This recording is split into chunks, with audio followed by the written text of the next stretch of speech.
یہ ایک چھوٹے سے گاؤں کی کہانی ہے جہاں احمد اور زینب اپنی خوشیوں بھرے گھر میں رہتے تھے۔ دونوں کی شادی کو 10 سال ہو چکے تھے اور ان کا ایک چھوٹا سا بیٹا علی بھی تھا۔ احمد اور زینب کی زندگی بظاہر خوشیوں سے بھری تھی، لیکن ان کے درمیان ایک خاموش درد چھپا ہوا تھا جس کا کوئی علاج نہیں تھا۔ احمد بہت محنتی اور ذمہ دار شوہر تھا۔ وہ گھر کے قریب ایک فیکٹری میں کام کرتا تھا اور اپنی بیوی اور بیٹے کی تمام ضروریات کو پورا کرنے کے لیے دن رات ایک کر دیتا، لیکن اس کی محنت اور کے باوجود ان کی مالی حالت اچھی نہیں تھی۔ زینب بھی ایک مہربان اور سچی بیوی تھی جو گھر کا کام کاج اور بچے کی دیکھ بھال میں مصروف رہتی تھی، لیکن دن بدن بڑھتی ہوئی مالی مشکلات نے ان کی زندگی میں دھیرے دھیرے زہر گھولنا شروع کر دیا تھا۔ زندگی کی مشکلات نے احمد کو زیادہ تر خاموش اور فکر مند کر دیا تھا۔ وہ اکثر رات دیر سے گھر آتا، تھکا ہوا اور پریشان۔ وہ جانتا تھا کہ زینب اس کی حالت کو سمجھتی ہے، لیکن کبھی اس نے اپنے دل کی بات اس سے نہ کی۔ زینب بھی اسے دیکھ کر خاموش رہتی کیونکہ وہ نہیں چاہتی تھی کہ احمد مزید پریشان ہو۔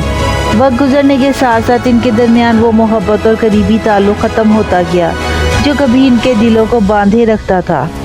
احمد کی خاموشی اور زینب کی چپکی نے ایک ایسی دیوار کھڑی کر دی تھی جس کو توڑنا مشکل ہوتا جا رہا تھا۔ ایک دن احمد فیکٹری سے واپسی پر آ رہا تھا جب اسے اطلاع ملی کہ فیکٹری بند ہو گئی ہے اور اسے نوکری سے نکال دیا گیا ہے۔ یہ خبر اس کے لیے ایک قیامت سے کم نہ تھی۔ وہ جانتا تھا کہ اس کے بغیر گھر کیسے چلے گا۔ احمد کے دل میں ہزاروں سوالات تھے، لیکن وہ پھر بھی زینب کے سامنے کچھ نہ کہہ سکا۔ زینب نے احمد کی حالت دیکھی تو سمجھ گئی کہ معاملہ سنگین ہے، لیکن وہ بھی بے بسی میں اس کا انتظار کرتی رہی کہ وہ اس سے کچھ کہے۔ دن گزرتے گئے لیکن احمد کی خاموشی برقرار رہی۔ آخر کار ایک رات جب احمد گہرے صدمے میں تھا، زینب نے اس کے ہاتھ پکڑ کر کہا، احمد، ہم نے زندگی کے بڑے بڑے طوفان ساتھ مل کر جھیلے ہیں، تم مجھ سے کیوں دور ہو گئے ہو؟ میں تمہارے درد کو بانٹنا چاہتی ہوں، لیکن تم نے میرے دل تک پہنچنے کا راستہ بند کر دیا ہے۔ یہ سن کر احمد کی آنکھوں میں آنسو آ گئے۔ وہ جانتا تھا کہ اس کی خاموشی نے ان دونوں کو ایک دوسرے سے دور کر دیا ہے۔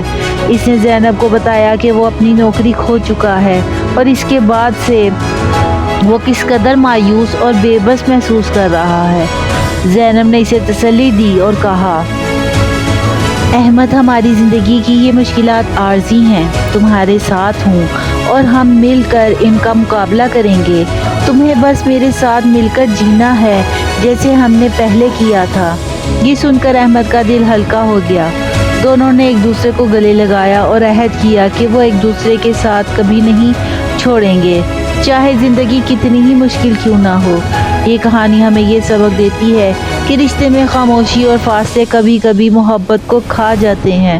مشکلات زندگی کا حصہ ہیں، لیکن اگر ہم ایک دوسرے کا ساتھ دیں اور اپنے دلوں کی بات کریں تو کوئی بھی مصیبت ہمیں شکست نہیں دے سکتی۔